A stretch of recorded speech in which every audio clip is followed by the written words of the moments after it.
இன்றே டவுன்லோட் செய்து உங்கள் ஃபேவரட் ஷோக்களை என்ஜாய் பண்ணுங்க.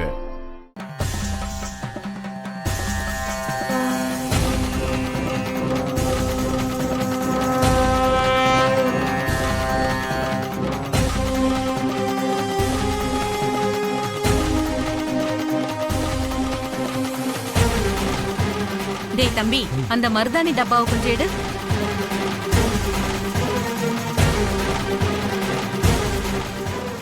என்ன மேடம் பண்றீங்க? நான் கிளம்பணும். எங்கடா போற? ஆட்டோ ஏறிட்டா இறங்குற வரைக்கும் இருந்துதான் ஆகணும். அதுக்காக நீங்க மருதாணி போடுற வரைக்கும் நான் உட்கார்ந்துட்டு இருக்கணுமா? டேய், என்ன பத்தி என்ன வேணா சொல்லிக்கோ. என் மருதாணி பத்தி ஏதாவது பேசுனே நான் சும்மா இருக்க மாட்டேன், பாத்துக்கோ. அது இருக்கட்டும். அந்த சூட்கேஸ் எடுத்து உள்ள வச்சுட்டு உன் வழியை பார்த்து கிளம்பி போ. நான் சொன்னீங்க இந்த சூட்கேஸ நான் தூக்கிட்டு வரணுமா? ஏன் பணம் குடுக்கறேன்ல, அப்படியே கொடுத்துருவா பாரு. 200 ரூபாயில இருந்து ஆரம்பிச்சு 75 ரூபா வரைக்கும் பேரம் பேசி என் உயிரை வாங்கினது பத்தாதுன்னு இதுல நான் உனக்கு சூட்கேஸ வேற தூக்கிட்டு வரணுமா? நான் தான் மருதாணி வச்சிருக்கேனேப்பா. அத வச்சிருந்தா என்ன? அப்ப எனக்கு காசு கொடுக்க மாட்டீங்களா? அது நான் மறந்துட்டேனே. இந்த கையால எப்படி நான் பணத்தை கொடுப்பேன்? நாளைக்கு வந்து வாங்கிக்க. அப்படியா? அப்ப இந்த சூட்கேஸையும் நாளைக்கே வாங்கி. நில்லு இரு நான் கொடுக்குறேன். சித்தி, என்ன சித்தி எப்படி இருக்கீங்க? எனக்கு என்னமா, ஊர்ல மருதாணி கிடைக்கிறதே பெரும்பாடா இருக்கு. ஆனா என் கை மட்டும் செவக்க மாட்டேங்குது. சரி, நீங்க உள்ள வாங்க. சரி 75 ரூபாய் உனக்கு கொடுத்து அனுப்பு. என் சூட்கேஸ சுட்டலான்னு பாக்குறான். என்னது? நானா? மேடம், பணத்தை கேட்டா நாளைக்கு வந்து வாங்கிக்கணும்னு சொல்றாங்க. ராணி, இவருக்கு ஒரு 100 ரூபாய் எடுத்துட்டு வா. ஐயோ, 100 ரூபாய் எதுக்குமா? 75 ரூபாய் போதும். என்ன சித்தி, நீங்க இன்னும் மாறலையா? 75 ரூபாய்க்கு வாட்டர் கேனே வராது. அப்படி இருந்து இவர் வந்திருக்காருன்னா நீங்க எப்படி பேரம் பேசிருப்பீங்கன்னு புரியுது. கரெக்ட்டா சொல்லுங்கம்மா.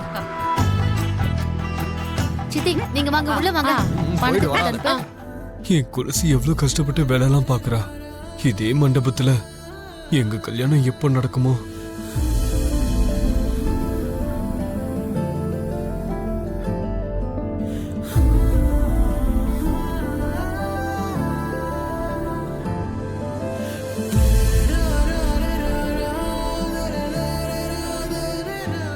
என்ன நீங்க கல்யாணத்துக்கு வந்த விருந்தாளி மாதிரி அப்படியே நிக்கிறீங்க? ஹலோ, உங்களதான். கல்யாண வேலையெல்லாம் எப்படி போயிட்டு இருக்குன்னு போய் பாருங்க. அது நீயும் கூட வந்தா நல்லா இருக்கும்ல. நான் எங்க வரணும்? அதான் வரவங்களெல்லாம் ரிசீவ் பண்ணணும்ல. வா, 2 பேரும் சேர்ந்து ரிசீவ் பண்ணலாம். நான் எதுக்கு? நம்ம 2 பேரும் வெல்கம் பண்ணா நல்லா இருக்கும்னு நினைச்சேன். எனக்கு யாரு தெரியும்? எப்போ அறிமுகமாயிட்டா ஃபியூச்சர்ல எந்த பிரச்சனையும் இருக்காதுல்ல. 4 பேர் பார்த்து பொருத்தமான ஜோடின்னு சொன்னா அது ஒரு ஆசீர்வாதம் இல்லையா? பொருத்தமான ஜோடி யாரு? ஐயோ, அதான் இந்துவும் அவளோட புருஷனும். அந்த வார்த்தைய மனமேடையில உட்கார்ந்து இருக்கிறவங்கள பார்த்து சொல்லுவாங்க. இப்ப ஏன் சொல்ல போறாங்க? சரி நீ வந்து என் பக்கத்துல நிக்கலாம்ல. அதுக்கப்புறம் பிரச்சனையே இருக்காது. சொந்தக்காரங்களா அறிமுகமாயிடுவாங்க. அறிமுகமானாலும் ஆகாம போனாலும் ஃபியூச்சர்ல எனக்கு என்ன பிரச்சனை இருக்க போகுது? அதுவும் உண்மைதான். அதாவது நான் தனியா சொந்தக்காரங்களை ரிசீவ் பண்ணா நல்லாவா இருக்கும் சொல்லு? நீயும் கூட வரலாம்ல. முதல்ல இந்து வர்றதுக்குள்ள இங்க எல்லா ஏற்பாடுகளையும் நான் முடிச்சு வச்சிருக்கணும். ஐயர் கேக்குறதெல்லாம் கொண்டு வந்து கொடுக்கறதுக்கு நான் இங்க இருக்கணும்ல. வரவங்களை எல்லாம் நீங்க போய் பாருங்க. ஐயோ, நீங்க போங்க, போய் அவங்கள பாருங்க. சரி.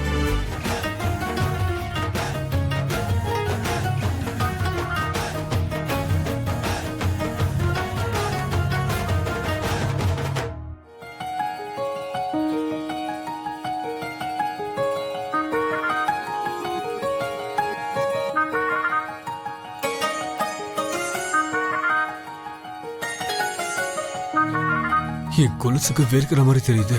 என்ன பண்றது?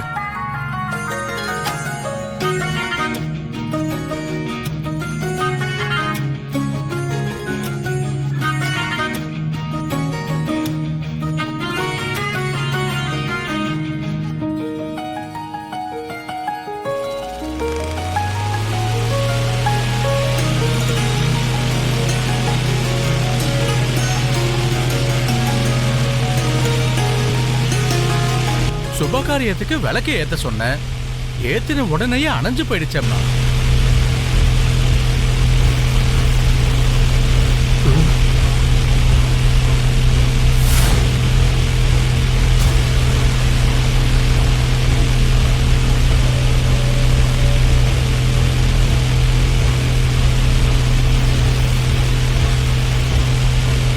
என்னது இது? அது உனக்கு வெறுக்கிற மாதிரி இருக்குல்ல, அதான் காத்து. உங்களால ஏத்தன விளக்கு அணைஞ்சிருச்சு. அதுக்கு என்ன மறுபடியும் ஏத்துனா எரிய போகுது? மனமேடையில விளக்கெல்லாம் அணைய கூடாது. ஓ, இந்த மாதிரி ரூல்ஸ் எல்லாம் இருக்கா? முதல்ல அந்த ஃபேன் அந்த பக்கம் திருப்புங்க. வந்தவங்கள போய் கவனிங்க. இல்ல. என்னென்ன முழிச்சிட்டே இருக்கீங்க? போங்க. ஓகே. ஆ,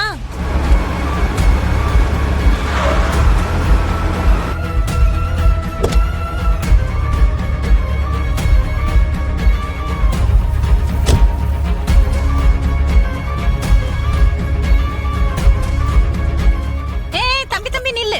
எங்க போற? எனக்கு கொஞ்சம் வேலை இருக்கு. அட நில்லு. ஆர்த்தி எடுத்ததுக்கு அப்புறம் தான் போகணும். அம்மா நீங்க கொஞ்சம் பாத்துக்கோங்க. அப்படி என்ன அவசரம்? எல்லாரும் சேர்ந்தே போலாம்ல. இத பாரு, இந்த மாதிரி தப்பெல்லாம் பண்ணிதான் எனக்கு கல்யாண காட்சி இல்லாம இந்த மருதாணி எப்ப செவக்கும்னு எதிர்பார்த்துட்டு உட்கார்ந்துட்டு இருக்கேன். ஐயோ, என் பொண்ணுக்கு உங்க நிலைமையெல்லாம் வந்துடக்கூடாது. அப்படியெல்லாம் வராதுமா. இந்த கல்யாணத்துல ஒரு சின்ன தப்பு கூட நடக்காம நான் பாத்துக்கிறேன். சரியா? சரிங்க. சீக்கிரமா வாங்க. ஆரத்தி எடுங்க.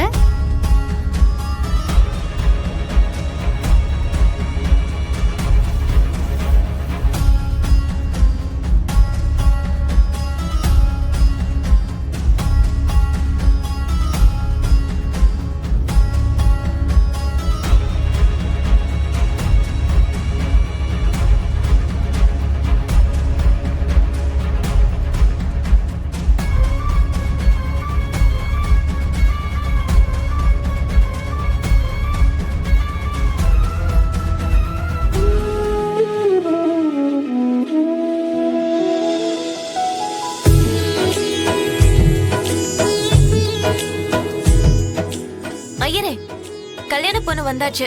கௌரி பூஜைக்கு எல்லாம் ரெடி பண்ணிட்டீங்களா? எல்லாம் ரெடி பண்ணிட்டோம்மா.